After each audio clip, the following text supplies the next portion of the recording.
Okay. It's Tuesday night, and the mood is right, fangirls and fanboys. It's episode 88 of Electric Fan Cave on electricbeast.com. Corrigan Vaughn reporting for duty, along with my girl, Kristen Latterell, and our very special and very Texan guest, Lisa Laubacher. This week, we'll be saying a fond farewell to the Thin White Duke, David Bowie. We'll have a little chat about the Golden Globes and the inevitable but super annoying Jennifer Lawrence backlash. We'll watch a few movie trailers, and we'll discuss how Vin Diesel continues to destroy our emotions. All that and at least one bag of chips, if not more, to come. So, let's get going. Hello, friends. Hello. Hello. How are you this fine evening? Good. I had a meeting. I just got home from work, so I'm like, Well, but good. But look what came in the mail. Oh, the Martian! Wait, you have to talk so it'll show up on the screen. Oh, the Martian. I forgot. That's awesome. We showed that at the theater I've been helping to run this past week, and lots of people were excited about it. I really liked it. I really liked it a lot. Yeah, I'm happy. It's got over an hour of special features. Gonna watch the hell out of those special features. I love special features. I do too. Well, when they're actually special, sometimes they're not special, and you're like, ugh, this is the worst. Don't put that in there. What's like a not special feature? Well, sometimes it's like boring. Like, oh, deleted scenes, and you watch them, and they're like lame deleted scenes, and so, like I guess that's kind of why they get deleted. But sometimes they're cool, and you're like, ah, they should have kept that in there. Or when the bloopers aren't very funny, or if there's no blooper reel, I'm like, these can't be special features with no blooper reel. Yeah, no blooper reel is unforgivable. That is unforgivable. I don't care if it's Schindler's List. Where's my blooper reel? Okay, maybe I'm exaggerating, but I'm just saying. Hey, Lisa, hi. How are you doing? I'm all right. Yeah, Still a little sick. Yeah, a little under the weather over there. Yeah, but I'm awake, so that's good. It's late over there in Tejas, so we appreciate your joining us for all of this. Sick and up past your bedtime. Yeah. I would have called. I would have said no. I would have been like, no dice. Not happening. Nope. Yeah. It's.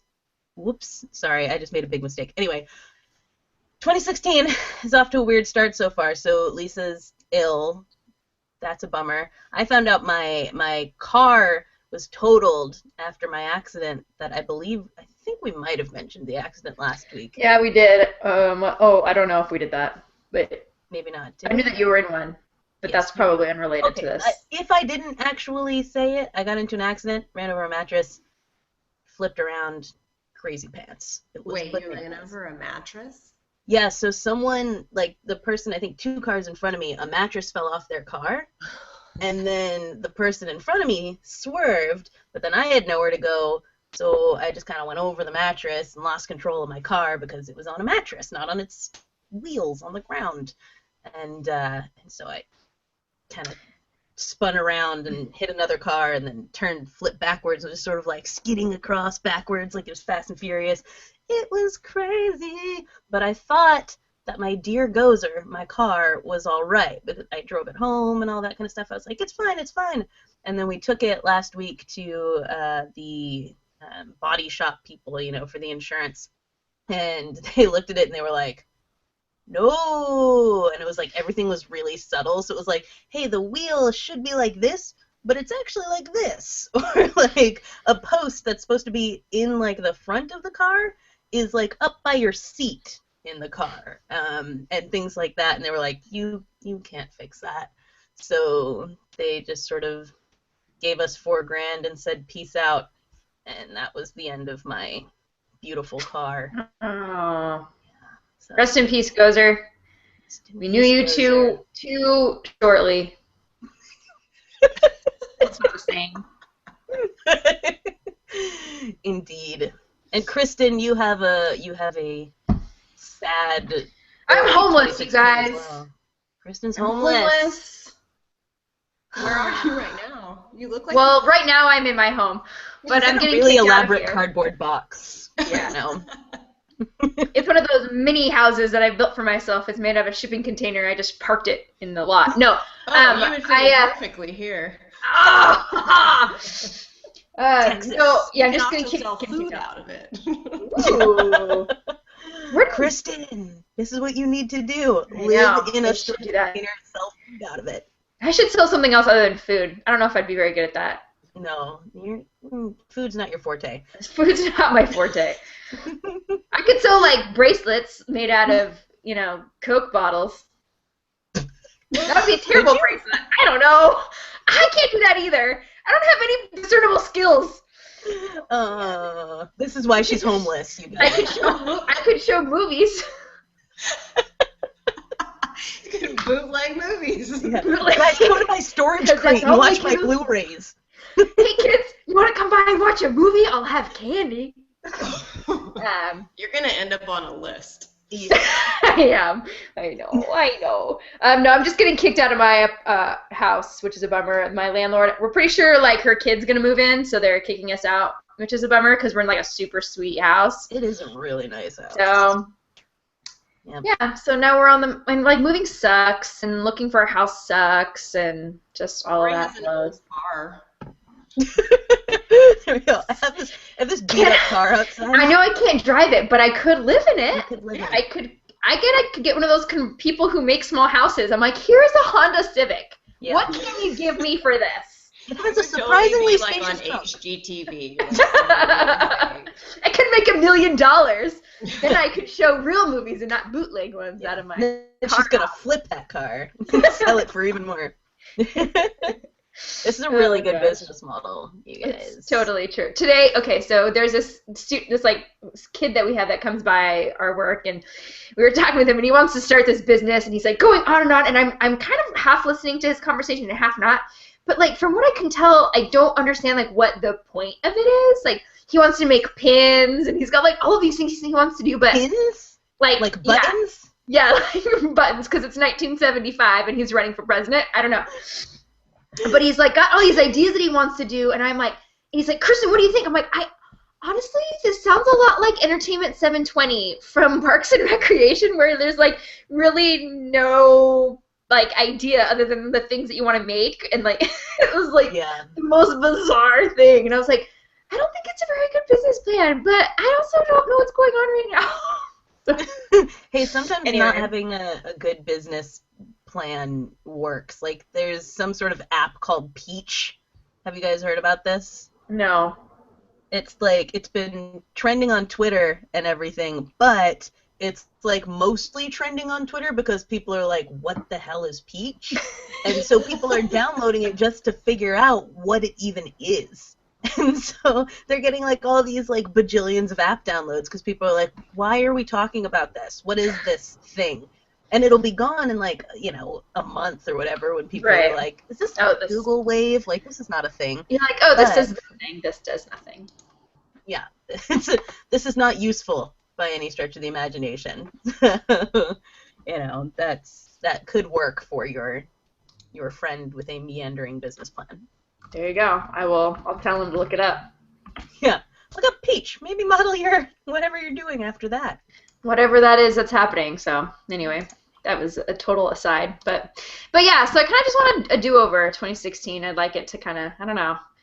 And then today I got some, we're going to talk about it later. Got some, and then obviously, people are dying, which sucks. That blows. That blows. Did you guys see, okay, aside from, and we'll talk about Bowie, but did you guys see the kid from the Jersey died? No. From the what? Kristen, you didn't have cable, so... That was just one of those talks I don't know or know who this person is. Probably. On Disney Channel, in the Zoog Disney era, there was a show called The Jersey about, like, a magic jersey that these kids wore. Oh, I thought it was like Jersey Shore, but for kids. No, like a magic jersey. God. No, not Jersey Shore for like kids. a great show. Oh, no. I think that's called Toddlers and Tiaras. Yes, that's true. Or, see, I was thinking, too, we talked a lot about Real World last week. Oh, yeah, that's right, we did. And I don't know, Kristen, you probably never would have seen this. Lisa, maybe you might have. There was a show that was basically kind of like Real World for kids on Disney Channel called Bug Juice. Did you ever see that? I don't think I've seen it, but God, that sounds kind of familiar. But I am a little older than you, or I'm like actually a lot older than you. So. And I might have been just on the cusp of being like, maybe it's not Let's cool be honest, to still Corey, be you watching were this. probably too old to be watching it. Maybe there's a strong chance. It wasn't like High School Musical status where it was like, you're definitely too old for this. I think I was in like 8th grade, maybe 9th. But it was like a camp. It was a summer camp. I think it was called Camp Waziata. And it just like filmed all these kids like a reality show at that point. And that was like, there wasn't reality shows for everything back then. So it was this weird, like, it's like Real World, but with kids. And is that okay? No. But it was very compelling television. I will give you that. But yeah, so anyway, the Jersey, one of the like 3 main guys, or one of main people was a girls. One of the 3 main characters on that, he died at 31 this past week as well. Same day as Bowie. Which is sad on 2 accounts because he was 31, and also because when you die the same day as Bowie, no one knows. Paying attention. That's you're going to be overshadowed a little bit. So I believe his name was Michael Galeota. Rest in peace, good buddy. Rest in peace. Michael Galeota, we knew you too shortly. We knew you too shortly, as the saying goes. In the past 6 seconds. Yeah. Kristen became very attached in these 2 minutes to the magical jersey wearing Michael Galeota. If it's anything like Mike, then I would have been into it. So. Well, there you go. See, that's the thing is I feel like this probably would have been up your alley had you known it existed at the time. Probably. Most things are up my alley. Yeah. Now, Bowie, on the other, most things are up my alley. Oh. Bowie this week. Oh, okay. Gosh, you guys. Get out of here. I don't know. Anyway, let's talk about Bowie. It's more important. It is more important. David Bowie surprised us and died this week. Yeah. What was up with that? I mean, that's a surprise. That's yeah. You know what? Well played, sir. Well played. David Bowie, we knew you too shortly. But not really. This is the crazy thing. Yeah, that's true. We did. People, this guy. Yeah, he had a lot going on. He did a lot. The last week, there was a thing going around. I don't know if any of you guys saw this, but there was a thing going around that was like, what was David Bowie doing at your age? And basically, no matter what age you plugged in, he was doing something wildly crazy, successful, and cool and artistic. And, I'm sitting here watching TV. With us. And doing a quiz on the internet. Falling asleep at your computer. Yeah, falling asleep at my computer. In workout clothes. It counts. Yeah, so it was, apparently 18 months that he had cancer, and he kept it under wraps very well, and then released a final album on Friday called Black Star. And it was sort of his last hurrah gift to everyone, but we all thought it was because it was his birthday. We're like, oh, he released a thing on his birthday, and really he was like, peace out, gangstas. Yeah. I'm done. Here's my thing. He's like, so you're welcome. That is, yeah, you're welcome. Basically, that's what David Bowie did. Yeah. You're welcome. There you So go. long. Thanks for the fish.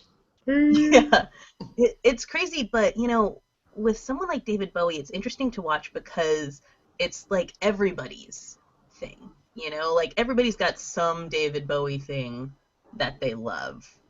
Or that they're attached to in some way. And so, for once, instead of it being your Facebook being like, here's a handful of people who are, sad about this, and here's, the other handful that are like, oh, why do people worship celebrities? The worst. God, you're also, stupid. He wasn't even that great. It was like everybody was like, oh, my God. Yeah.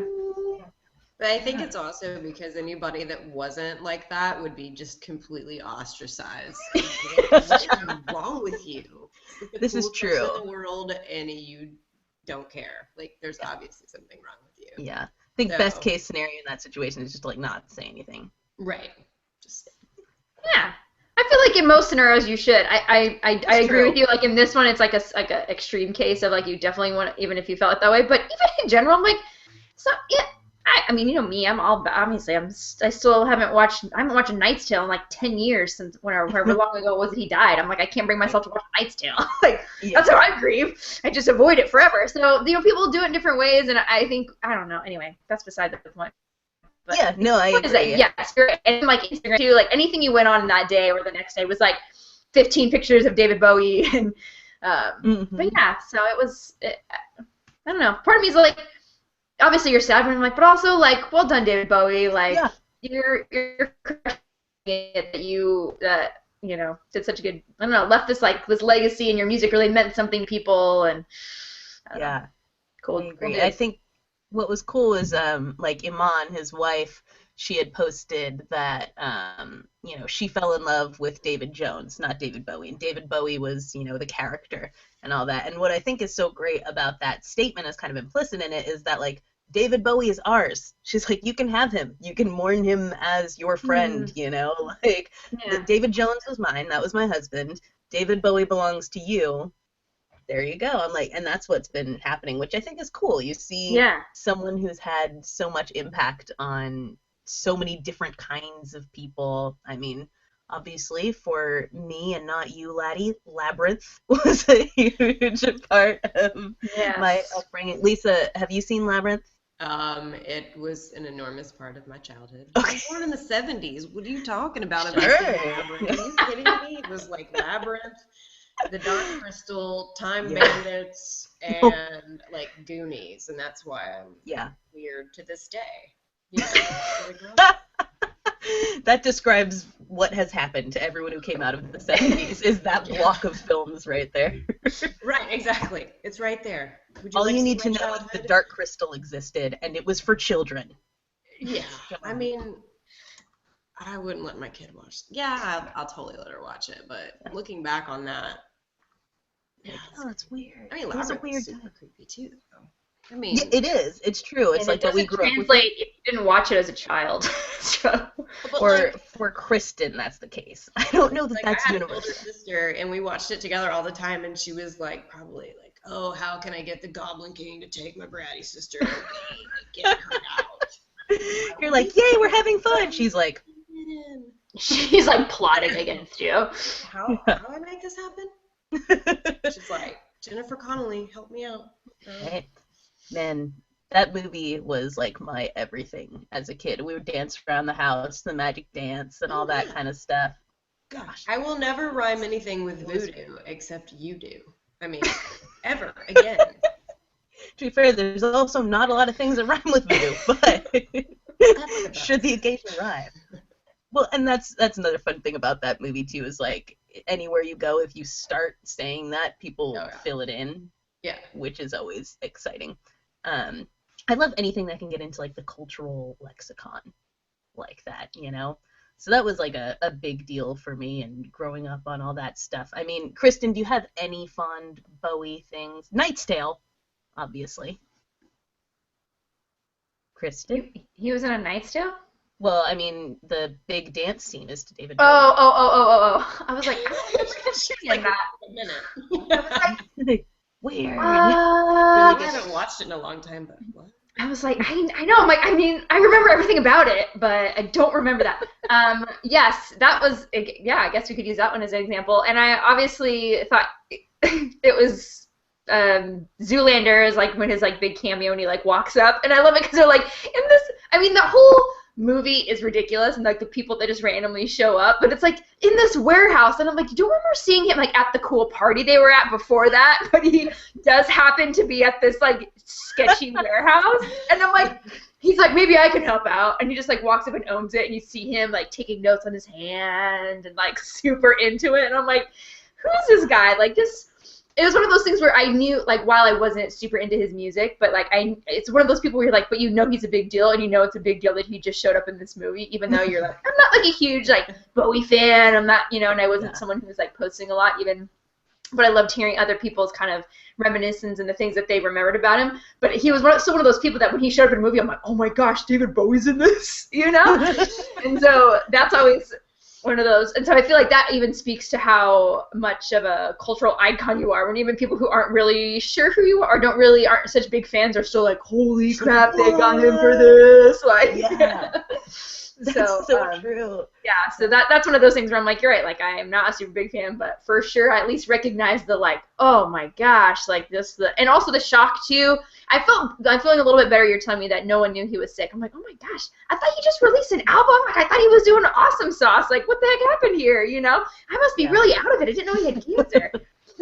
No, that's why I was convinced it was a hoax at first, because it was like when it was started trending on Twitter, there were only like a few tweets, and I was like, no. And so I went to his Facebook, and it was on there, and I was like, it's an elaborate hack. It's a really elaborate hack. Yeah, I was on IMDb when I saw it for the first time. It was like at the bottom, like, you know, those like, oh, David Bowie died. I'm like, okay, like that time Sinbad died. Like, very funny IMDb.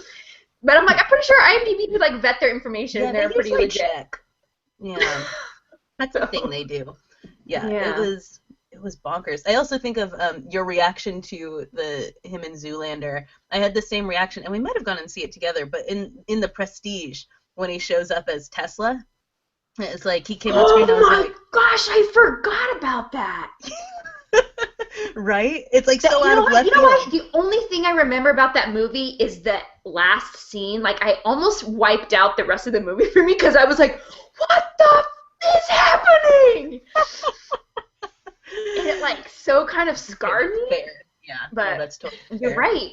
Anyway, keep going. Sorry. Yeah, he was Nikola Tesla in the Prestige, and I just remember like sitting there in the Dollar Theater and being like, what? What is happening right now?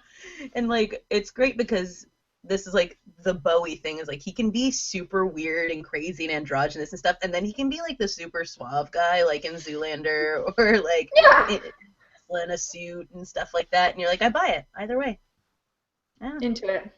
I believe it. How about you, Lisa? Other than Labyrinth, good Bowie memories? I mean, mostly that, but just he was just like an otherworldly figure. I mean, he was like androgynous before anyone was androgynous. Right. And I'm like, what? I mean, as a child especially, I was like, I don't know what to feel about this. I mean, not much has changed. I feel that way every time I go to Starbucks anyway, so it doesn't matter. But, I mean, it's just a consistent always life. From the future, like, no matter what time period you're looking at him in, like, he's always from the future. And it's just, I mean, I don't know. It was cool. Just one of a kind. Oh, gosh. That's the best way of putting it ever. He's always from the future, no matter what period you're looking at him from. Oh, that's so good. That's great. He should have that on his epitaph. Oh, yeah, I'm sure. I'm sure he didn't come up with anything better. Right, yeah. I wonder, like, will he have a grave? Can we visit it? What's it going to say? It has to be amazing. It's like, have you ever seen John Hancock's grave in Boston? No. It's a giant phallus. Not with like a big signature on it. It doesn't have a signature. There's no signature on it, which I think was. That would have been cool. I bet at the time he didn't like. Yeah, I bet he didn't realize his signature was going to be like that big. Oh, no way. Everyone from that point. No way. He's like, I'm kind of making a statement, but like, I doubt he thought people are going to call signatures John Hancock's. Well, forever. Like, why is it a big phallus? Because, you know, it's like of the time. Yeah, I'm like, I don't know if it's because big about me. My signature, my gravestone. You can fill in the rest of the things that you think might have been large. You know, proportionately, yeah. Britches. That's making a big statement right there. And I'm always for, like, I love the, like, funny graves and ridiculous graves or artistic graves and things. So I really hope that they make something that we can visit. You know, there'll probably be a David Bowie grave, but then a David Jones grave. Oh. And we won't know where that is. We won't know. That's not for us. And there's no way we'll be, I mean, unless it has the time on it, but otherwise, David Jones, it's like being a John Doe. Actually, I don't think people were actually named John Doe in real life, but you know what I mean. Smith. That's a good one point. of those names. Yeah. Nobody is named John Doe, are they? I'm sure someone's named their kid John Doe just to be a douche. Yeah, just to be a jackass about it. But all that to say, we will miss David Bowie, and I personally listen to a ton of Bowie to the point where like Spotify notifies me of every Bowie thing. So like I had gotten like the thing when he released an album the other day, like, hey, we know you listen to this all the time. Every mix I make ever, like for driving in the car, has China Girl and Life on Mars on it without fail. Big Bowie fan, so he will be missed greatly. But let's move on to happier notes. Not that there aren't happy things to be had from the Bowie thing. I personally enjoyed everyone's recollections of Bowie last couple days. It's been good to read. Very fun. Yeah. Anyways, what else we got? So, we're talking about the Globes. The Globes. The Globes. Did you guys catch any of it? No, I don't watch that ish. You know that. Yeah. I did not watch it. Sorry. I never watched them, but I watch them now for the live tweeting. Oh. Which is I just look at them later for what people wear and if anything funny happened. Yeah, I just like dresses. Me too. So. There's a disconnect here. I like to try to guess if they got an A or not. You know, I'm like, oh, this one's totally an A, and they're like, this person got an F. I'm like, wait, what? Like, I would not be very good on fashion plays, apparently. That's the thing. I feel like it's like backwards opposite day every time I see those dress grades. I'm like, I would have liked that one, and that was gross, and I'm apparently wrong. But there were some good ones this year. Yeah, and some really weird one, like Kate Hudson with her like it was that just one like was, the abs dress. But it had a back, which was weird. Yeah. That one was interesting. She was just showing off. Yeah, I know, we get it. She like has an athletic wear line that Pandora reminds me of on a consistent basis. I'm like, guess what? A monthly subscription athletic wear line. Like, how much athletic wear do you go through? If you spend like 8 hours a day at the gym like Kate Hudson does, you probably go through a lot. I guess. Her own stuff. But why aren't you doing your laundry? Like, you should do your laundry more than once a month. If you need like a monthly athletic wear service, like you're dirty and you should really wash your clothes more. Or maybe it just like falls apart from all the use. Probably because after 2 washes it falls off, and even though you pay $80 million for it. Yeah. Get over here. I just go to Ross and find out what pants are on sale. I'm like, yep, that's happening. That's what I'm wearing, Ross workout gear right now. You know it, brah. Fancy. As I was discussing with Lisa before, we don't have a Target, so I don't even have like Mossimo like. Oh my gosh! I'm wearing Target right now. Sorry, guys. I do. I have my Target pajama pants on. Lisa, it's so nice to see you here at the Globes tonight. Tell me, what are you wearing? I'm like, oh, this is a Mossimo dress, so suck it. Drops mic, leaves, punches Matt Lauer, walks away. Okay, also, well, you watched it, so why don't you tell us what the highlights were? Let's see, highlights. Well, The Martian won for Best Comedy. Yeah, The Martian! Yep, and everybody was all abuzz with that's not a comedy. But clearly they put it in that. It was funny, but it's not a comedy, you know? It's like clearly a drama that's funny. True. It's a dramedy. It's a dramedy. They put it in that category clearly because they wanted it to win something. Yeah. Best dramedy. Golden Globes. That actually should totally be a category. Yeah, because now it's like they have best drama, and then they have best comedy or musical, and the people who win in comedy or musical are people who should have been winning for drama, but they weren't going to win it, so they just wanted to put them in another category. So it's like someone else won in the comedy and musical one for something like best actress in that I was like, that was... Who did win best drama? The Revenant? Yeah, so Revenant won best drama. Which should have been Mad Max, and everybody knows it. Yeah. That's probably... Never mind. We'll talk about it later. Yeah. But that meant Alejandro Iñárritu won 2 Best Pictures in a row. Iñárritu. What did he win for last year? Birdman. Birdman? I didn't see that. It looked pretentious. Yeah, it was pretentious. It was pretentious, but I liked it. Yeah, it's one of those like hit or miss ones, like... In comparison to other crap that like I could watch on the plane. that day. Like, there you go. At least you can say that now and sound smart. See, I can't. I don't even have that going for me. I'm like, yeah, I didn't watch that, but I did watch The Duff 3 times, so. Did you really? No. On purpose? To be fair, I haven't seen it. I thought I just think Mae Whitman is hysterical. And has great timing and should be in more things. She should. I don't understand why she's not playing herself again in. Yeah, don't even get me started on that. Probably because they needed someone who was like skinny and whatever they think. But. Although is it Micah Monroe who's playing her? Because I do like her. I don't know who that is. She's the girl from The Guest and from that horror movie I don't like. It's not a horror movie. It Follows. Oh yeah, you were upset about that. I was upset about It Follows. That won no Golden Globes, so take that, It Follows. No, but one of the things that that happened there. So where do I start?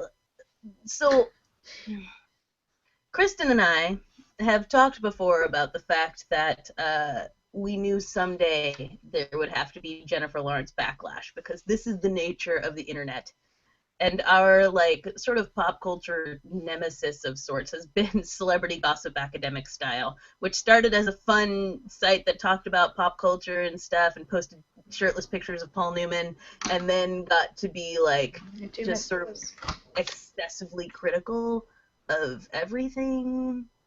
Yeah. And so one of the things that bothered us was that Anne Helen Peterson, who was sort of the initial person who started Celebrity Gossip Academic Style, I don't think she does much of it anymore, but she works for BuzzFeed. She kind of coined this idea that Jennifer Lawrence is a cool girl, which is from, Gone Girl, the idea of, like, the girl who's just, like, really just, like, one of the dudes and can hang and all that kind of stuff, but, like, it's basically bad feminist concept. And so we knew that it was going to come around eventually, and that has hit big time. And so Jennifer Lawrence wins a Golden Globe. Oh, that was the one that I thought was funny. She wins. For Joy. For Joy, Best Actress in a Comedy or Musical. For Joy, like, is that a comedy? No. Well, just because it's called Joy. Yeah. Like Joy is like a thing that causes laughter, I guess. Yeah. I don't know. But she won that. Joy is like an inward, you know what? Never mind. Go ahead. And so, like, the, Twitter explodes and everything, and everyone's just, so mad, and she gets up there and gives her speech, and they're mad that she won, too? They're mad she won in the first place, and then they're like, oh, and she's so smug and full of herself, and listen to her being, like, cool, like, self-deprecating, like, that's just what guys like, and I'm like, what is happening right now?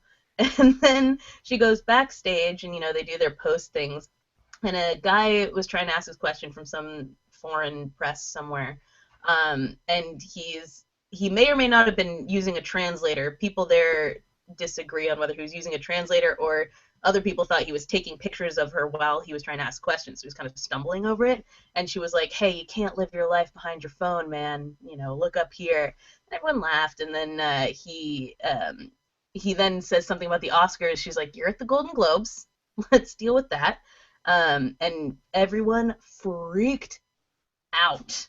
They were just like, she's smug and terrible and, all this kind of stuff. And it just, like, it makes me so angry to the core of my being that we always have to turn against the people who are, like, our it girls for a minute. You know what I mean? It's because we, let's go put somebody up on a pedestal. We'll create it for them, and we'll stick them up there, and then we'll just see, how hard we can knock them down. Yeah. Right? If the dude had said that, nobody would have cared. Yeah, nobody would have thought anything of it, and it was like, I watched it, and she didn't even say anything bad.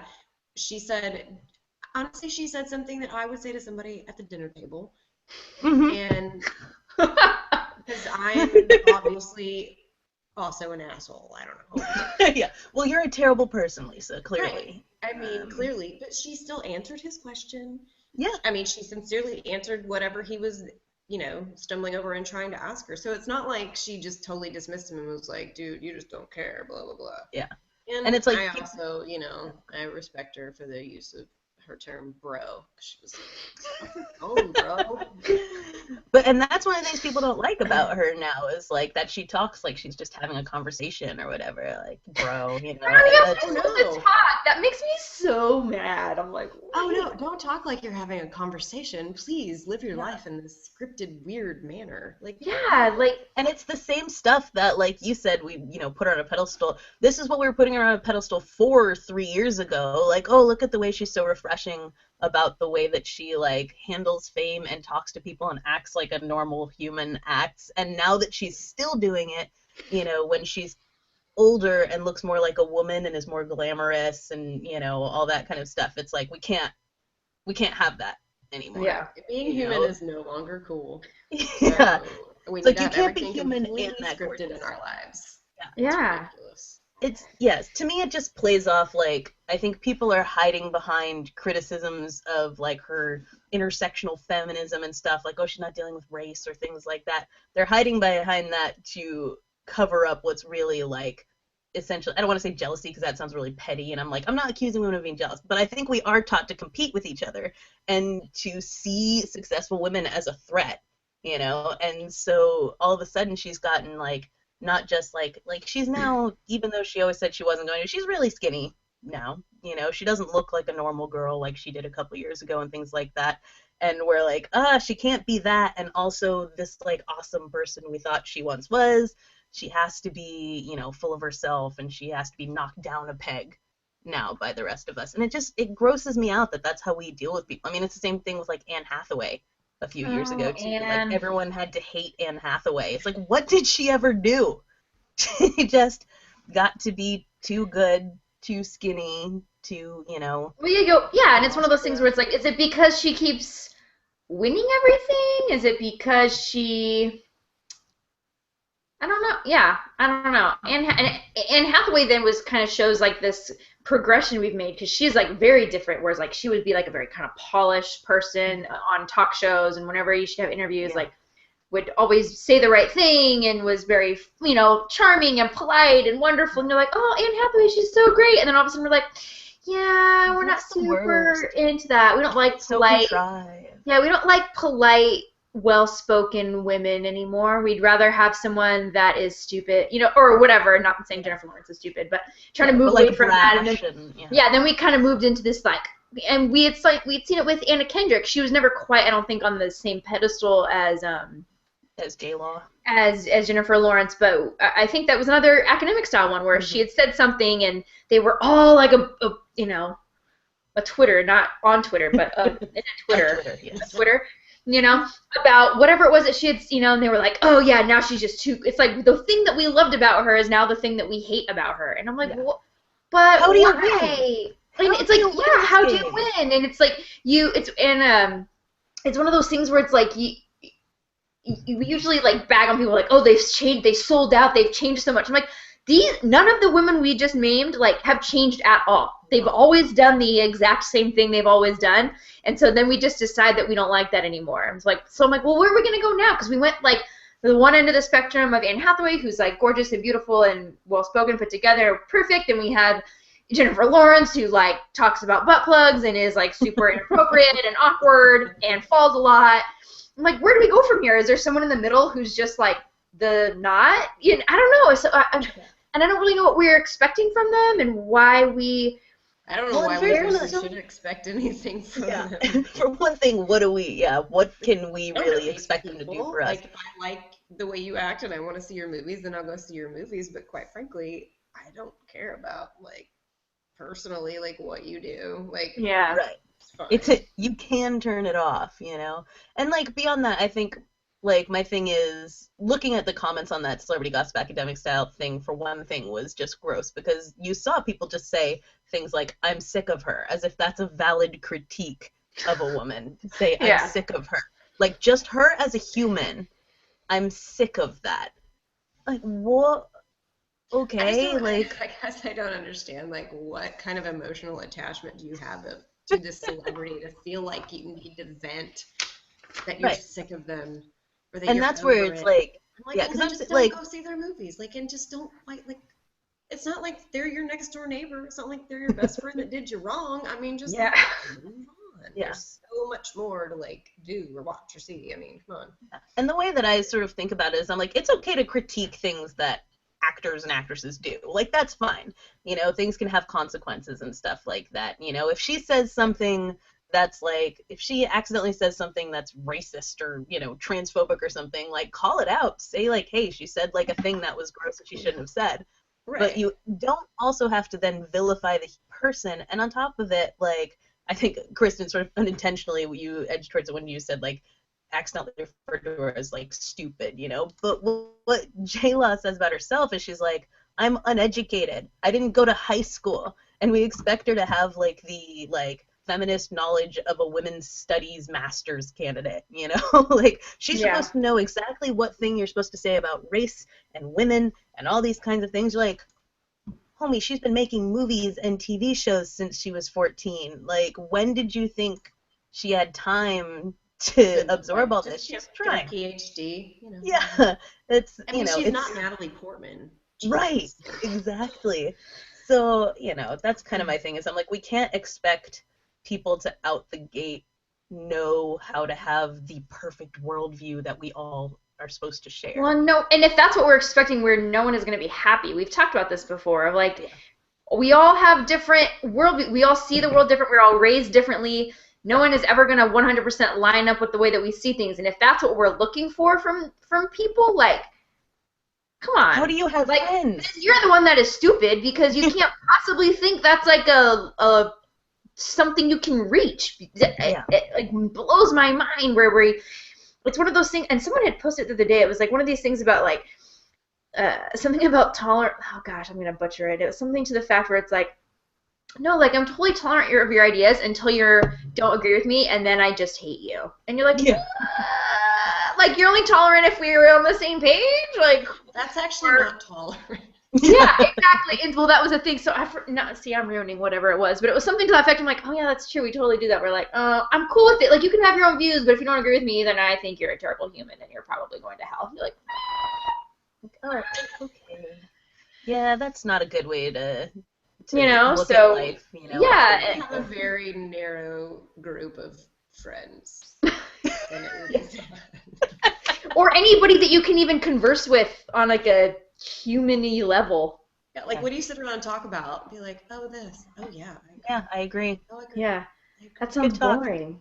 You would all be redundant. Like, there's no point in having more of you here. Isn't that like a quote from someone famous, some old famous white guy? I don't know. He's like, if both of us agree on everything, then one of us isn't necessary. Yeah.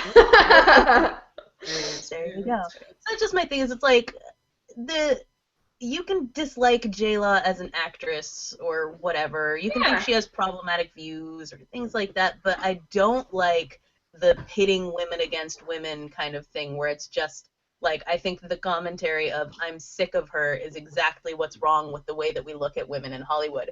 You should never be able to get to a point where you're like, I liked this person, I like this person, I like this person. Now I'm sick of her. Next one. Who's the next woman? I think the only person or people that you can be sick of are the Kardashians. What have I been saying, Corey? Touche. Okay, overexposure does count. I will give you that. And lack of substance of any talent. Yeah. Reason. But they're good businesswomen. I will give you that. That is true. Yeah, that's my, you know, yeah. Like, I don't want to ever have to watch anything they do or anything like that, but somehow people are watching and buying Kardashian-based things. So, you know, good for them for figuring out how to make money off of that. I just don't want anything to do with it. Yeah. And that's okay too. That's why we live here, and we can have those people who can do that, and we can watch the best comedy. The best comedy, The Martian. I really wanted to, like, have you ever seen those recut trailers that, like, changed the entire tone of a movie trailer. Yeah. When he made Harry Potter into a like a high school rom-com or something, it was like really funny. Yeah, there's a Scary Mary Poppins. Yeah. Oh, the Scary Mary Poppins is funny. Oh, it's like that billboard for Deadpool. It's what? The billboard for Deadpool, like with Ryan Reynolds. It's like it's like a Nicholas Sparks. Yes, it's like him holding on. I haven't seen it. Transcends death or something like that. Take your lady here for Valentine's Day. She's like, I'm Googling it right now. Yeah, it's pretty great. But my favorite is the one that's Shining. So it's taking The Shining and turning it into like a coming of age thing, and it has Salisbury Hill by Peter Gabriel playing in the background. So every time I think of something unnaturally happy for what it is, I just start being like ding ding ding ding ding ding ding ding ding ding. Yeah. Oh my gosh, is it this one with him and Marina Baccarin? Is that what it says? Yeah, I've never done that one. Yeah. Oh my god, this is the best thing I've ever seen! Oh my god, it's so good! Oh my god. No! How have I missed this? Where has this been? Where did you to be fair, I think it's only a couple days old, so you're not that far behind. Oh my god, I love it so much! I love all the Deadpool things. Deadpool forever. Oh my gosh, I can't wait. Okay, I'm sorry. I'm sorry you were still talking, so you can go ahead. But this is the most amazing thing I've ever seen. God, Deadpool, is there an award for like best marketing director or whoever the hell is in charge of this movie? Right. That's I was gonna say the Clios. I learned that from Mad Men. That's where advertising people get their awards. So the Clios. Well, that's a thing. How do we vote for that? Who votes for that? Yeah, I put in for Deadpool person. Big time. Period. For all of them, they should win every. I don't even know what categories you could possibly have for that, but yeah, but they should win them all. That's for the Golden Globes. I determined that Alicia Vikander should win every category. Like it was like best motion picture, Alicia Vikander. I don't even care. Best actor in a comedy, Alicia Vikander. Tom Hardy member should have his own category where he just wins best for best Tom Hardy role. True story. God, I love that guy so much. So, anyways, but another thing that happened at the Golden Globes that people got upset about that was dumb was that Sylvester Stallone during his adorable oh my god, he's so cute. Yeah, forgot to thank Ryan Coogler and Michael B. Jordan. And apparently he fixed it immediately, but it was like, the music played him off and he, left. Yeah, when the music plays you off, they go straight to commercial. So if you ran back and said, oh, and Michael B. Jordan, and people think you're a racist. I think everyone hates him now. That was just the strangest thing to me. I was like, you're going to have watched Creed. You're going to have watched his press, him outside on the red carpet talking about how amazing Ryan Coogler is at everything and what a wonderful, incredible artist he is. And then you're going to say it's racist because in the heat of a moment, he forgot to say his name. People forget to thank their wives. Right, that's what I was thinking. They mostly forget to thank their wives. Yeah. Right? Like, the majority of them were like, they're like, oh, I didn't thank my family. Like, they always blow it, and then it's like this. I'm like, come on, you guys. Also, how dare you say anything terrible about a man who thanks his imaginary friend at the freaking Golden Globes? How dare you? Amazing. My imaginary friend, Rocky Balboa. Oh my God. I was like, tears. I'm crying right now just thinking about how adorable he is. It was the cutest. That was, I think, my favorite speech of the night. Then I appreciate Leonardo DiCaprio giving a shout out to indigenous peoples. Yes. But Sly Stallone thanking his imaginary friend, and he started the speech too with I am the sum total of everyone I've ever met. And I love when he's like, last time I was here is tumbleweed, so it's great to see all these people out here. Yeah. And he talks about someone, taking a chance on a mumbling actor, and you're just I take back any time I've ever made fun of you, Sylvester Stallone. You're the greatest. He is the greatest, and I'd shared it earlier this week. He was on Jimmy Fallon, and he's telling. So apparently, if you guys haven't watched it, we should link to it, Cora, on the blog. It's this video, and so he's talking. It's an interview, and they're talking about making the Rocky movies, and he was saying how they have this kind of initiation, and they call it the the dead man's drop or something. Or dead man walking. Yeah. Dead man's walking is what they call it. So basically, you have to take like a real hit from like an actual fighter. And so if you're going to be in a Rocky movie, this, Lisa? Yes, I did. Okay. Did you? Amazing. Okay. It was amazing, right? And so he's telling the story. He's talking about. He's like, yeah. So Michael B. Jordan's like, oh, you know, I want to do it, and well, the best part of it, the story actually, is when Jimmy goes, well, you know, what about you? What's the hardest hit you ever took? He goes, oh man. He's like, Dolph Lundgren put me in the hospital for 4 days. I was like, what? He's like, yeah, you know, he's like, he hit me so hard in the chest. I woke up on a low-altitude flight to St. John's Hospital surrounded by 4 nuns. And I'm like, this is the best story I've ever heard in my freaking life. Right? And he's like, I could see the angels, and he's doing this little angel. He did the hand angel. I died at the hand angel. I watched it like probably about 4 or 5 times in a row because I'm like, this is like the most charming story about getting the crap kicked out of you of anything I've ever heard. So then he's like, yeah, Michael B. Jordan, you know, he's like, yeah, just take me. He's like, and I'm like, careful what you wish for. And it switches to this like behind the scenes like shot of this guy who's a phone or a hand camera. Yeah, and he's like, so I went up to the guy and I told him, I was like, you know, just put a little hip into it. And I'm like, oh my god, this is gonna be the best thing ever. He's so great. And he's like, you know, because when a fighter hits you, man, it's like, oh man, it's, you know, you're seeing star, and you're like, this is so great. This impression. And then it shows this picture, this video of Michael B. Jordan. He's like, oh, you know, gotten all, he's looking like he's getting ready. And he looks like he's know what he's doing. And what's funny about it is, and Sylvester pointed out, is it's not like he's coming, like the boxers are coming around like this. He's like, it's like a simple like pop, and it's so powerful because they put their whole body into it. So it looks like nothing, and the guy's like sitting there, and he's just like so quick, you almost don't even see it happen, and he drops like a dead animal, and it's the most incredible thing. Down, didn't know I legit, Corey saw the same thing. I was like, did he die? Like, no, like seriously. What just happened? Did we just watch him die? You know? And it was like the set. If you're listening to it, I put my headphones in. I'm listening to it. It's like this terrible, like crunchy noise. It's like awful. But then it kind of flashes back, and Sylvester's like, Mah. He's like, oh, the guys in the band like it. The band, like there's some house band that he's never heard of, which I was dying. And he turns to Questlove, and he's just like, oh, he's just like, what?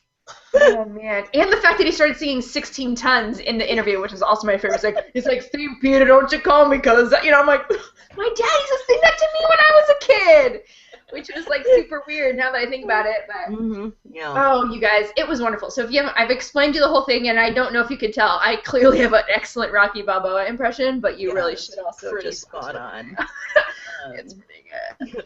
That reminds me, by the way, have you gotten a chance to watch Big Fat Quiz of the Year yet? I have not. Isn't it like an hour? I just haven't had time. Yeah, it's like an hour and a half. It's long. Plus, I've been watching Superstore for the past like 3 days, and I'm super into it. Oh my god! I know we're going to talk about there later as well. Yeah, we'll get there as well. Big Fat Quiz of the Year. I can't remember. So there's 2 this year. There's Big Fat Quiz of the Year, and there's a Big Fat Quiz of Everything. And I think it's on it's Big Fat Quiz of Everything. They have what's her? Peretti. Chelsea Peretti is on it. Chelsea Peretti and I can't remember who her partner is. And it's Richard Ayoade and Noel Fielding, and the girl from the Great British Bake Off, which for some reason is like the most popular thing on the planet.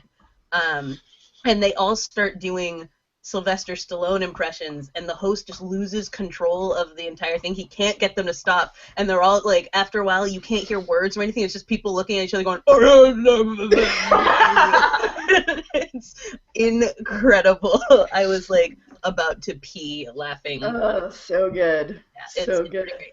Jack Whitehall was on it too. Anyway, you should watch them whenever you have time for that. I do. I have it. I had it saved. I think you posted on it that Chelsea was on it. So I was like, oh yeah, I need to watch that. It's pretty great. Okay, so we've got some trailers. Yes. We'll skip Conjuring because I know you hate horror movies. Also, I don't care about it. So. And you don't care about it, but I didn't even watch that one. I was like, nope. As I was watching it, I'm like, why am I watching this? I'm not going to talk about it. I'm just going to let Corey talk about it, and I'll just go, All I want to say about it is I would follow Patrick Wilson to the ends of the earth. That's all. Wasn't he in the first one? And is this actually? I don't care. I forgot. Never mind. Don't answer my question. All right. Let's talk about the weird Tom Hiddleston one. I don't understand what's happened. I don't understand what this movie's about. And that they live in a tower. Is that what it's about? Like everybody, like it's like their whole world. Like they can't leave. Like, but there's cars outside of it. Been created. There's like a grocery store in there, and then like other time periods. Yeah, but why was he dancing with flight attendants? With flight attendants? I don't know, but I like that. What I do know is that, yes, it is a self-contained facility that has, like, an entire, city essentially inside of it. I don't know if they can't leave or not, but they're... Well, that's when anyone tries to create a perfect society because, hijinks will ensue. Hijinks definitely do ensue. Yeah. It's also apparently based on a book from the 70s that was really popular. Oh. So there's that. But yeah, I think they're probably being sort of intentionally vague with these commercials. Hijinks is a good summary because there's clearly like murder and partying. Paint all over him at one point. Yeah. It's like paint all over you. Maybe he's like doing some home improvements. Yeah. No. Gone wrong. There you go. He has to do it all himself inside that giant place. He's the proprietor. He's actually just the super. He has a big thing of keys. Can you imagine that all the keys he would have? It'd be like an entire belt of keys. Key belt. He's like I locked myself and he's like, oh, be right there. He's like, no, it's gotta be one of these. What number are you in again? Just hold on one second. Is that how Tom Hiddleston talks in your mind? Oh, yeah, that's right, Tom Hiddleston. I took intro to acting for 9 majors, Corey. I'm like really good at impressions, okay? We've heard her Hiddles, we've heard her Sly. My Sly is way better than my Hiddles, obviously. That's my American Hiddles. I wasn't doing the charming British Hiddles. That's exactly how he sounds in the Hank Williams movie. Yeah. He's like, oh, what are these keys? Let me see here. Are you good looking? That was pretty terrible. Yeah, it was. I don't understand what's going on. I mean, I obviously want to see it, but mainly out of curiosity at this point, because I'm like, I need to know what's happening. Yeah, out of curiosity and out of Hiddleston. More will come out the closer it gets. Like, you know how like the first trailer's like. Yeah. And then. Yeah, like WTF. That was a little more information than the 30-second thing we got a week or two ago, and now this is like 1 minute and 15 seconds. And pretty soon we'll get the 2-minute thing or whatever that maybe gives us more information. But yeah. And then Kristen will screen it in her utility building. Yes. I'm like, hey kids, come join us for the. She'll make Coke bottle bracelets and screen High Rise. I've never seen anybody make a bracelet out of a Coke bottle. Pretty sure. Well, you just wait and see. Challenge accepted. Yeah. Let's see what I can come up with. You don't know? Someone on Pinterest has done it. Let's be real. I'm not even gonna look it up. I'm gonna make my own. It's like sharp piece of glass. I'm like, you can also double as like a stabbing weapon. I'm like, it's an instrument of torture. I'm like, women, are you walking alone in a dark alley? Don't worry, you can wear this bracelet that functions as a stabber. Stabber. Stabber. Yeah. I don't know why I said that. Your knowledge of weaponry is amazing. Oh gosh. I don't know what to make of High Rise, but I'm intrigued. So they're doing their job. You know what I'm super intrigued by? Is the freaking Free State of Jones. I knew it. That's why I put that on this list. Like, I didn't even know that existed. And I started watching this trailer, and I'm like, ugh, war movie. War movie. But then I was like, yeah, this is really, really interesting. And what a poignant theme for these days. True. You know? This crazy world. So the Free State of Jones. The militias, guys. Kristen, do you want to explain? I do want to explain it because, first of all, this is like a thing. Okay, you guys, so the Free State of Jones is a Civil War story. And the first time I saw it, I wasn't like upset, but I was like, oh, Civil War movie story. No one ever makes Civil War movies anymore. Except for Lincoln and, Glory.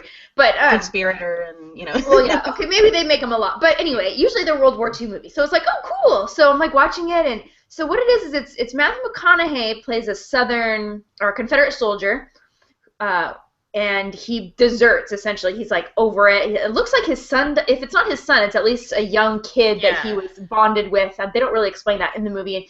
So he basically deserts from the Confederate Army. He's like, screw this. This is stupid. Like, we're fighting this dumb war so that these like rich guys can stay rich, and they don't even have to fight in it. We're the ones that are taking the hits, and it's these kind of poor farmers. And so he kind of organizes this militia of other poor farmers and slaves, runaway slaves. It looks like that one guy had a thing around his neck. Yeah, I saw that. And then he's like, basically, I'm going to make my own state because I don't want to be part of the North, and I definitely don't want to be a part of the South, and I'm kind of sick of all your shenanigans, so we're going to do this instead. And so basically kind of just trying to make his own little state, country-ish ideal sort of thing. And so, and it's kind of interesting where it's like he keeps what looks like the Confederate, this portion of the Confederate Army is like, just take care of these deserters. Like, I'm sick of it. They're like the fly in the ointment, the monkey in the wrench. And they're like, nah, brah, like, we're not going away.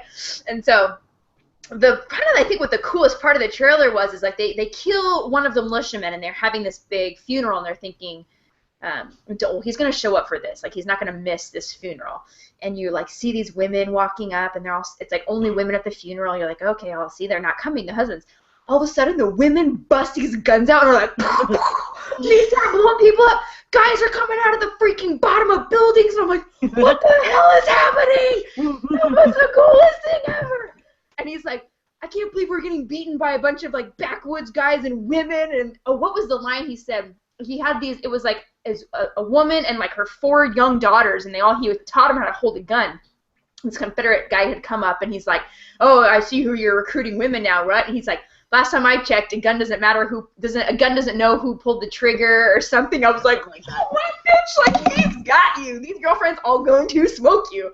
And it just looks so cool, and I'm super stoked about it, and I'm totally gonna see it, obviously. So yeah, and like, congrats, Matthew McConaughey. Like, everything he does is like really good now. Like, what happened?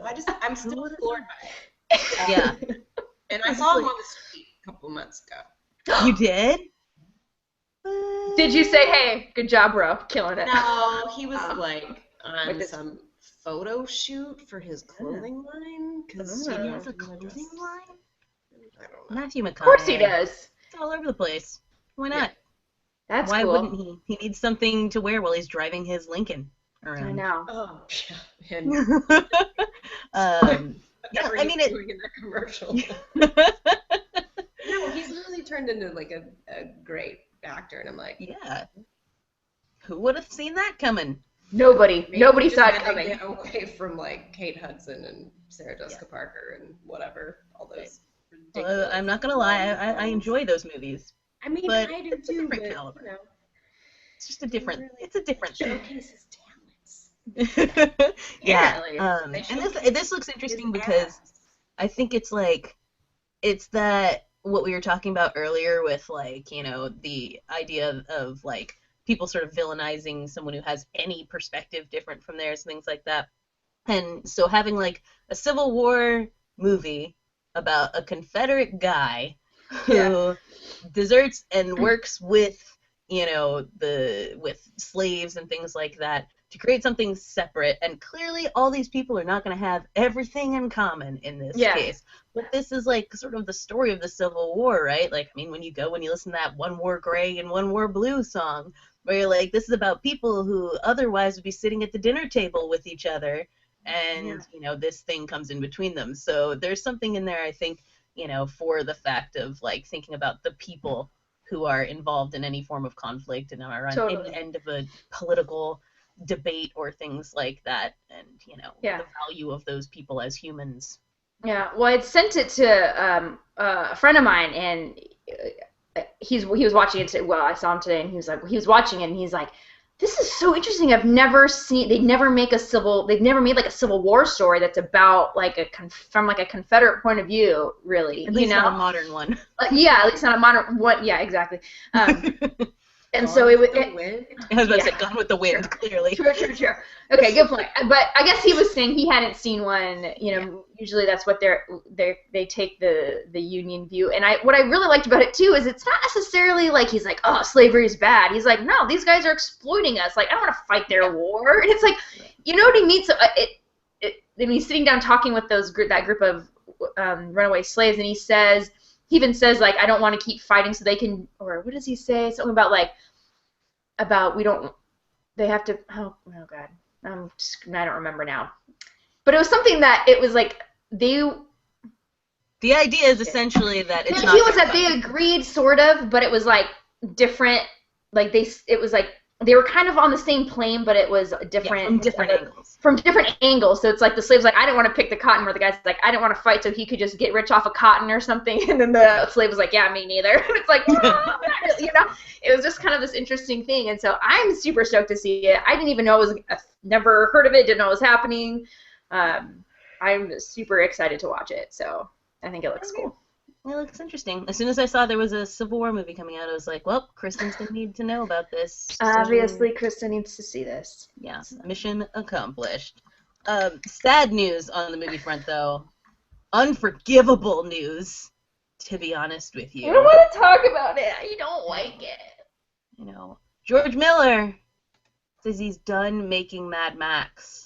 Well, someone explain this to me, because, like, literally, like, a week ago, I was reading, like, plot points or, like, possible storylines for the next freaking Mad Max. So why is it all of a sudden he's like, nah. Was it because he didn't win the Golden Globe? That was what people were like, well, that's what happens when you give Alejandro Iñárritu. He's like, I'm done. Screw this. But, he, who knows? I mean, maybe I get what he's saying. He's in that bitter stage of the breakup, and, get over it later and be like, oh, I remember why I loved you. Yeah, like, no, I'm going to come back to it. Yeah, exactly. Because it's like, I mean, I get it. Like, he's like, these are really hard to make, and sort of implicit in that is, like, these are really hard to make, and clearly people aren't taking it seriously.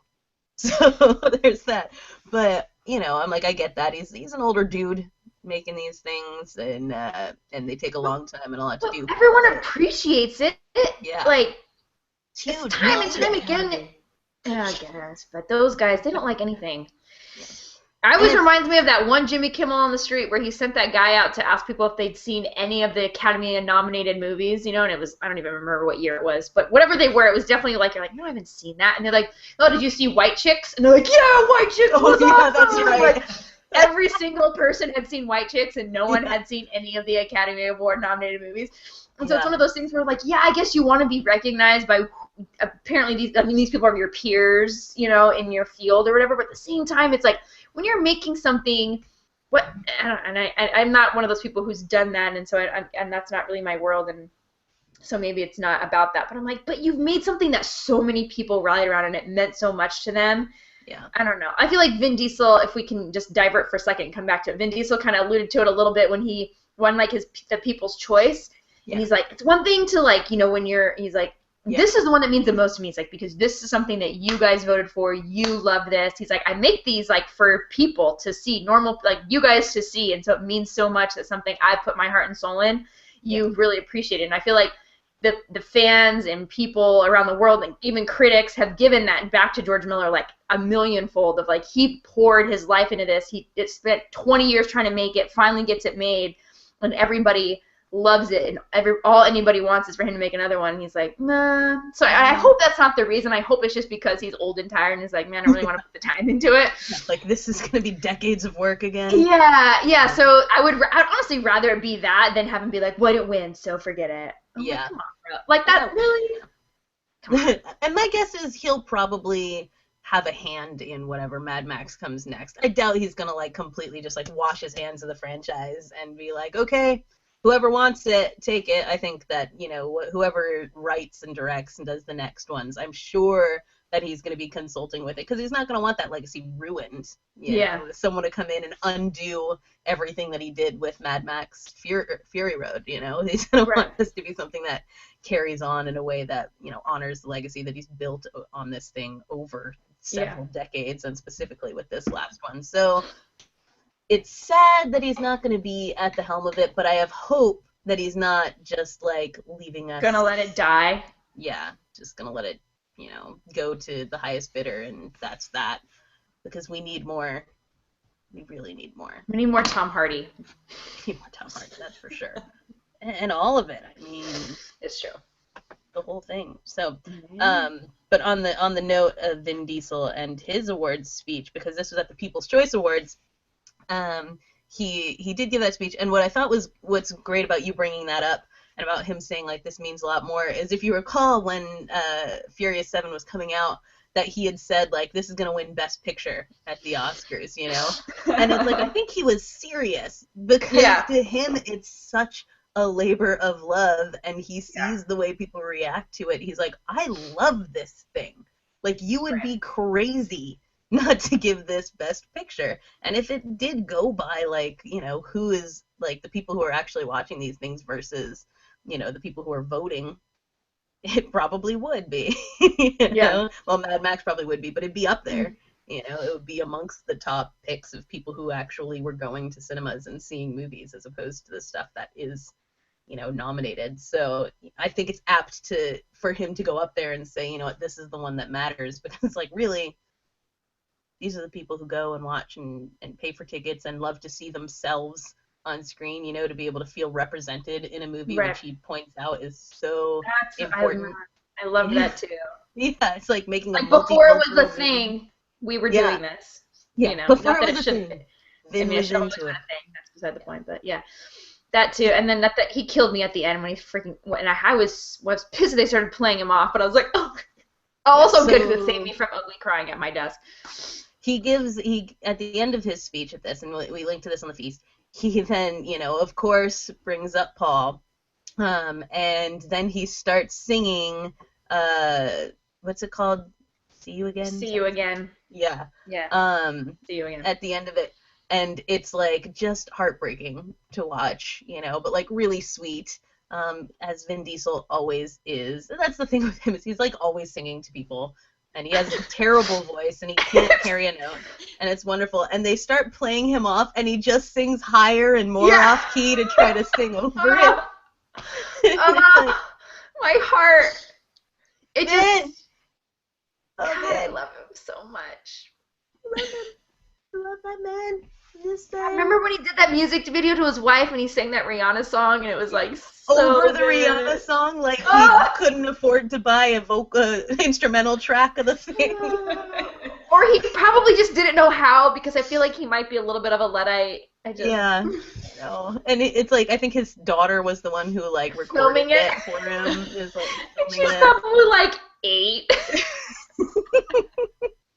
It's like that's the cutest thing in the world. His kids are gonna have the highest standards in men when they get older after watching this kind of thing. Like, it's fantastic. So I love him. My whole family are Vin fans. My mother is obsessed with the Riddick movies and so forth. And I love The Pacifier. Always will. It's such a funny movie. Every time it's on, I'm like, yes, Pacifier. Watching it. Oh man, is that the one that has? No, never mind. Okay. But yeah, Vin is just a treasure. That's all I'm saying. And then running low on time. So let's just talk about this one thing. And I don't know if Lisa has gotten on board yet. So this is a little bit of a bit of TV evangelism. Okay. Superstore. Nope. Have you watched it? I have not even heard of it. It hasn't really. I don't think it's had a good. I hadn't heard of it. It was like randomly they were showing for the pilot episode on NBC early on Hulu or something. That's how I even heard about it. So I don't think it's been widely. Yeah, they haven't been doing a lot with it. I saw a few things here and there about it coming up, and I was like, I don't really know exactly what this is. I don't know if that looks like a good premise. Holy cats! It is so freaking funny. America Ferrera is amazing, for one thing. And it has the guy. Did you watch Mad Men? Mm-hmm. It has the nipple guy from Mad Men. I didn't watch Mad Men, so that is completely lost on me. Just in case anybody cares. It's like even worse than you imagine. He like kind of goes crazy, in Mad Men, and he like chops off his own nipple and gives it to Peggy as a present.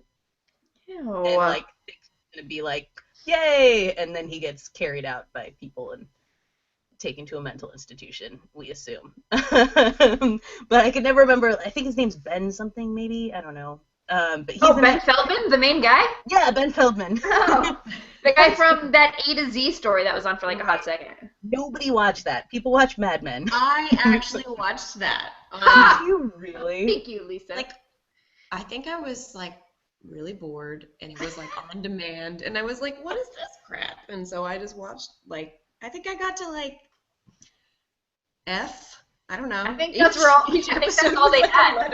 Yeah, that's probably every one of them. Imagine. Yeah, I no. mean, he's really cute. He's a cute little guy. He is. He's adorable. He's a cute guy. And He looks like a Disney prince. A Disney princess and a panda had a baby. Yeah, he was also on the, critically acclaimed Lifetime series, Drop Dead Diva. Oh. I feel like that might have been a favorite of yours, Lisa. No, that was another on-demand watch. Oh, okay. That reminds me, did you guys see that Lifetime is doing War and Peace? I did see that. Like, I feel like I saw an ad on Wait, it's on that or something. It's on Lifetime. That's the one with Lily James, right? And Paul Dano? Yeah, with Paul Dano. Is it going to be the longest series ever? It said it's 4 parts. It didn't say how long those parts are. It's 4 parts, but each part is 8 hours long. Yeah. Right. Ooh. There's an intermission. And... Yeah. On Lifetime. That's the weirdest. But anyway, you guys, you need to watch Superstore. Superstore was my, like, oh, I'm bored. What am I going to do with myself? That and telenovela, which I'm also obsessed with. But I was like, oh, there's like 4 episodes of Superstore on here. I guess I'll watch. And it's hilarious. And then it was the best thing that you've ever made in your life. It's multicultural. It's just in every way, just really hits you in ways you don't expect it to. Yeah. The characters are all very funny. And as much as in comedies, everything always has to play to a sort of stereotype, they also subvert those in various ways. And so it's canceled, right? Yeah, exactly. Right. That's pretty much how I look at it. I'm almost. like, oh, this is going to be my selfie this season, isn't it? Oh, I loved that stupid show. Selfie was the best. It had a stupid name. It had a stupid name. That was the problem. And a bad pilot, or opening to the pilot. Yeah. So between a bad name and a bad pilot, but it got amazing. I loved it. It was so good. So I'm afraid that Superstore is going to be in that same position this year, and I'm going to be really upset about it. But for now, it's still on, and I guess it's on Monday nights because I watched it last night. And it's delightful. Oh, and it's Tuesday night, so Brooklyn Nine-Nine was on, and last week's Brooklyn Nine-Nine was amazing, too. There's no Brooklyn Nine-Nine on tonight. Oh, there isn't? No. Is it a holiday? That's what Facebook told me today when it said, we'll be back next week. Oh. Well, there you go. Good to know. Boom. I know, I feel like it's a mistake programming against Brooklyn Nine-Nine on our podcast, but what do you do? Okay, but don't worry, I'm pretty sure that Chicago Med is on tonight, and I think the pregnant doctor's having her baby, so I'm like super stoked.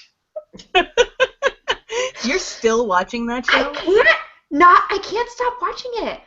I don't know. And then like last week they did like one Chicago where it was like I had to watch Chicago Fire, Chicago Med, and then Chicago PD because it was like this gigantic storyline. Yeah, and I don't know what's wrong with me. I have a problem. That's too much Chicago. It's way too much Chicago.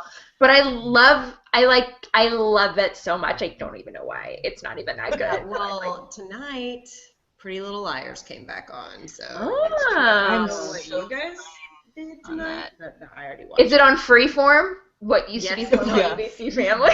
Freeform. It was like the unveiling of the name right before it came on too, because I DVR'd it, and I was like, it was like this big like production about like we're on Freeform, and I'm like, you've been telling us this in our Q&A, now, guys.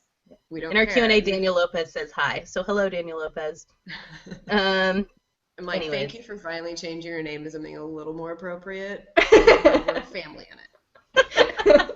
Right. Well, it was Fox Family and then ABC Family. The problem though with it changing to Freeform though is that now I have to change my like attractiveness thing. You know how I always call it someone ABC Family hot, and now they're gonna be Freeform hot, and I feel like it doesn't.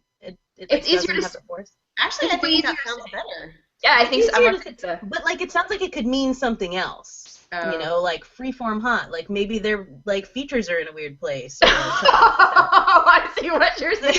Like they're like willy-nilly with where they put their nose or something. Right. Like a Picasso painting. Yeah. Exactly. That's what I think, but eventually people will realize they'll get the transition. Once they catch on to the fact that once they catch on, it's like when an actress gets married and changes her name, and you're like, who? Yeah, exactly. And then you're like, oh yeah, that's so and so. That was what's her face back in the day. Yeah, and Lisa, to clarify, ABC Family hot is like when like they're really attractive, like in their sort of weird way, but they're just off enough that they're not actually attractive.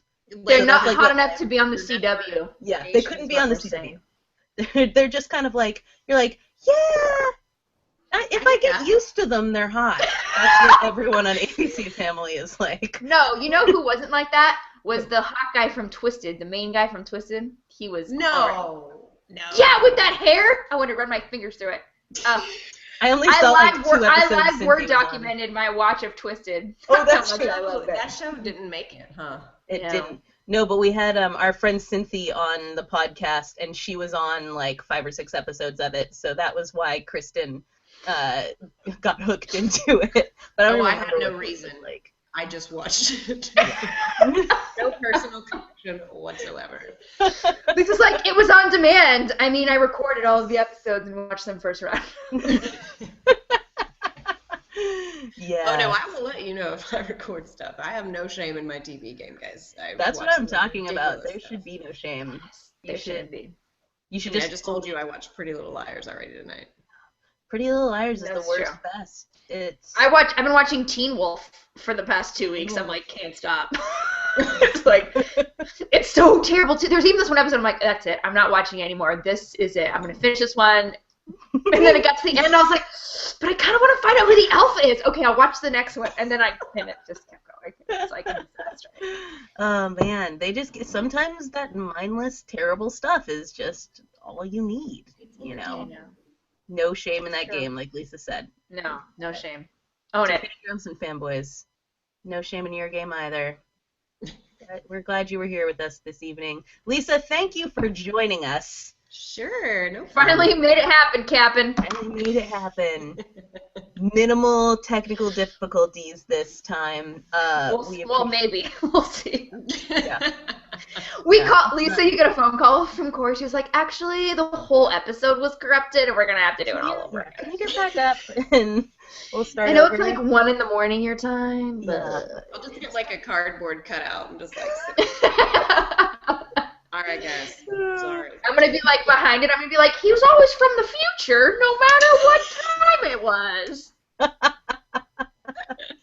That was my Lisa impression. It was pretty good, right?